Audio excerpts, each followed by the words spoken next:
So you're struggling with binge eating. You're eating and eating and it feels like your stomach is just not filling up. You could eat so much and you just are never full, right? Let's talk about exactly what binge eating is, how it's caused, and how to fix it once and for all. Real quick, I'm the world's #1 binge eating recovery coach. I've helped multiple clients fix their binge eating, lose the weight, and ultimately take back control of their life. I've also dealt with binge eating myself, and so that is why I specialize in it. That's why I help people with it now. So the first and most important thing, well, first let's talk about what binge eating even is, if you don't know. Okay, binge eating is basically overeating, right? You're eating food and typically you're using it as a coping mechanism, okay? Kind of like any other addiction, it causes physical and mental damage, okay? It's obviously a very common addiction as well. It's one of the most common eating disorders. Around 4% of women and 2% of men will deal with binge eating disorder at one point in their life. So now that we understand, what binge eating is and how common it is, we have to talk about first identifying what's causing you to binge eat. That's the most important thing, okay? Because if you don't know what's causing you to binge eat, how are you going to fix it, right? So what I have found in my years of studying binge eating is that there's 3 main triggers, right? Stress, boredom, restriction, okay? And there's subcategories, right? Like sadness, but that's a subcategory of stress, right? So now that we have identified our triggers, real quick, if you don't even know like how to identify which one is yours, let's say you have a hard day at work or school. You come home and you go for the bag of Fritos, you go for the box of donuts, that would be a stress trigger, okay? Let's say, you don't have a lot of work, it's a Saturday, it's an off day, you're just relaxing, and you're constantly checking the fridge, constantly eating stuff. That would be a boredom trigger. Now let's say you've been eating healthy all day, but like really low calories, you haven't eaten much all day, and you think you're doing good, and then at night, you binge eat. That would be a restriction trigger. Okay, so how exactly are we gonna fix all these? So the next plan of action is literally implementing a plan, right, to fix each and every single one. So I actually got my phone right here, so I can outline everything.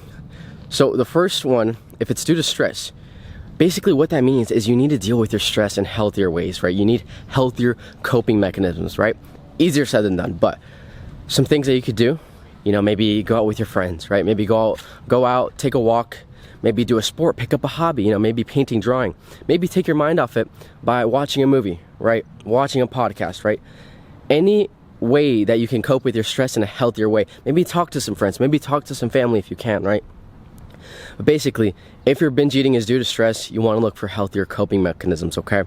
Now, if your binge eating is due to boredom, this one's a pretty simple fix as well. You want to fill up your calendar, okay? Have you ever noticed the days where you're extremely busy, you don't even have a lot of time to eat because you're constantly doing things, okay? So if you find yourself having a lot of free time, well, I always say like boredom is one of the worst things you could be, right? Because it just leads to tons of bad things. Not even just binge eating, but it leads to reckless things, right? Because people typically look for quick and easy dopamine fixes to fix their boredom, right? Like bad vices, alcohol, weed, but that's not the point of this video. So the best thing you could do is fill up your calendar, right? You want to have something to do every single hour of the day, whether that's, maybe going to a community thing, right? Maybe going to let's say a neighborhood thing, right? Maybe, again, you can hang out with your friends. Maybe you can pick up like a martial arts. You just want to fill up your calendar each and every single hour with things. That way you can take your mind off of it, right? Take your mind off of the food and not be bored, right? Now, the third trigger, right, let's talk about it, restriction. This one is another very actionable fix, very simple fix. The reason that you binge eat, even though you're eating healthy, is because you're not eating enough, right? One of the most important things to understand is that food is so important. Food is fuel, okay?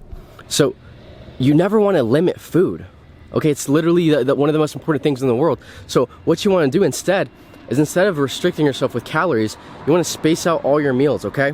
Space out 4 to 6 smaller size meals is what I recommend, with an emphasis on protein. Protein has tons and tons of benefits, but the main benefit is that it's going to keep you satiated, right? It's going to help you feel full, and that way you reduce your cravings, right?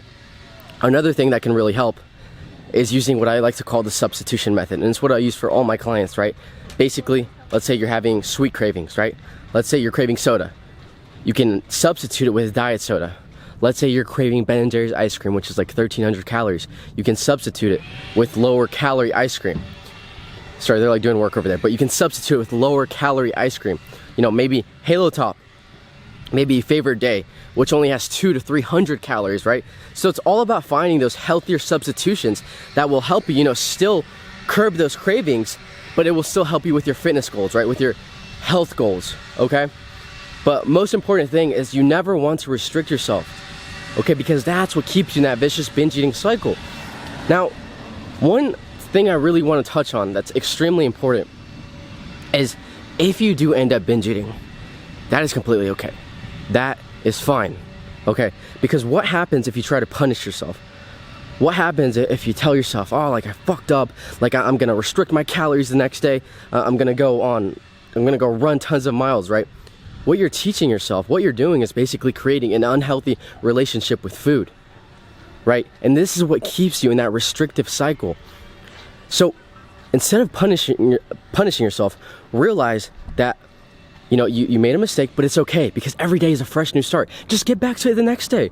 Okay, that's the most amazing thing about life. Every day is a new opportunity to be better than you were yesterday, okay? Don't punish yourself. I promise you're okay. Just get back to it the next day. Because like I said, if you try to restrict your calories, if you try to punish yourself by doing endless amounts of cardio, it's not going to help you. It's going to create an even unhealthier relationship with food. So just start fresh the next day. You got this, and I believe in you. Listen. If you want one-on-one coaching, one-on-one consulting for your binge eating, and you want to lose weight and take back control of your life, you can definitely book a consultation with me. It's a free consultation. We'll see if you're a good fit for my coaching program, and we'll go from there. And yeah, I hope you guys found some value in this video. I hope it helped. I will catch y'all in the next one. Love y'all.